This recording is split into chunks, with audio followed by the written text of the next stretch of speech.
Assalamualaikum warahmatullahi wabarakatuh. Perkenalkan, nama saya Yadi Maulana, NPM 2051020250. Prodi Perbankan Syariah, semester 4, kelas D.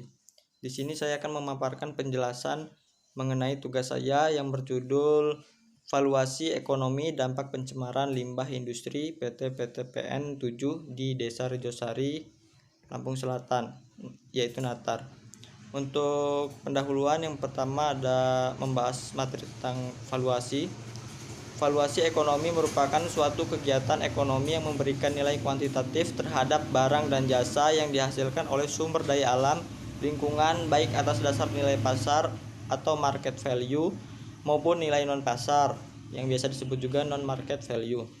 Valuasi ekonomi sumber daya merupakan suatu alat ekonomi, economic tool, yang menggunakan teknik penilaian tertentu untuk mengestimasi nilai uang dari barang dan jasa yang dihasilkan oleh sumber daya alam dan lingkungan. Pemahaman tentang konsep valuasi ekonomi memungkinkan para pengambil kebijakan dapat menentukan penggunaan sumber daya alam dan lingkungan yang efektif dan efisien. Hal ini disebabkan aplikasi valuasi ekonomi menunjukkan hubungan antara konservasi sumber daya alam dengan pembangunan ekonomi. Selanjutnya, salah satu sumber daya alam yang dimanfaatkan oleh manusia dari perkebunan adalah karet dan sawit. Karet atau Hevea brasiliensis adalah salah satu sumber daya alam Indonesia yang dapat kita banggakan. Indonesia bahkan pernah menjadi negara penghasil karet terbesar di dunia.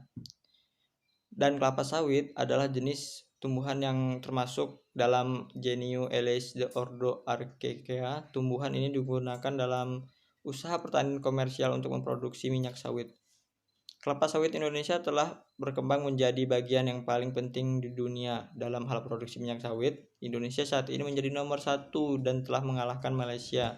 Dari 64 juta ton produksi sawit dunia, Indonesia menyumbang lebih dari setengahnya, yaitu 35 juta ton.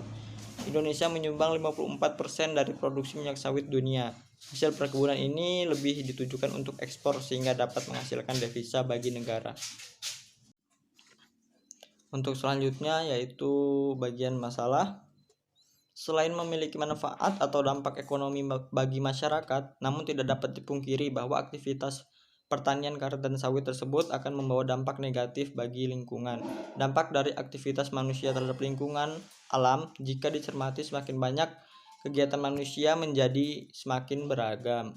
Aktivitas manusia untuk memenuhi kebutuhan sehari-hari berdampak pada lingkungan. Salah satunya masyarakat dari Desa Sarirejo, Kecamatan Natar, Lampung Selatan yang padat penduduk. Wilayah Natar dengan luas daerah 16, km persegi dengan jumlah penduduk 15.773 jiwa, dengan jarak Sarirejo ke Desa Rejosari sekitar 10 km. Warga Sarirejo sering mencium aroma tidak sedap setiap kali pabrik atau PT melakukan produksi yang menimbulkan limbah gas dari perusahaan industri pertanian yang ada di Rejosari. Selanjutnya yaitu ada solusi.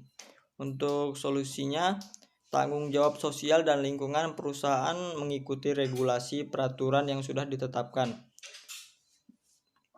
Melainkan perusahaan bisa mengutamakan pencegahan dan penurunan pencemaran khususnya limbah cair, limbah B3, limbah padat non B3, dan emisi udara. Melakukan pembukaan lahan perkebunan dan praktik budidaya tanaman tanpa bakar atau bisa disebut zero burning. Dengan cara melakukan pengecekan limbah cair baik yang masuk padat inlet atau IPAL minimal setiap 3 bulan sekali dan limbah cair padat outlet IPAL yang akan dimanfaatkan atau dilepas ke badan sungai minimal 1 bulan sekali. Melakukan pengujian emisi udara atau ambien, kebisingan, getaran, dan kebauan secara rutin setiap 6 bulan sekali melalui pihak ketiga atau laboratorium yang kompeten dan bersertifikasi. Melakukan pembersihan ruang bakar boiler dan kerak-kerak yang dapat mengakibatkan pembakaran tidak sempurna yang berpotensi menyebabkan polusi udara. Sekian penjelasan dari saya. Terima kasih. Wassalamualaikum warahmatullahi wabarakatuh.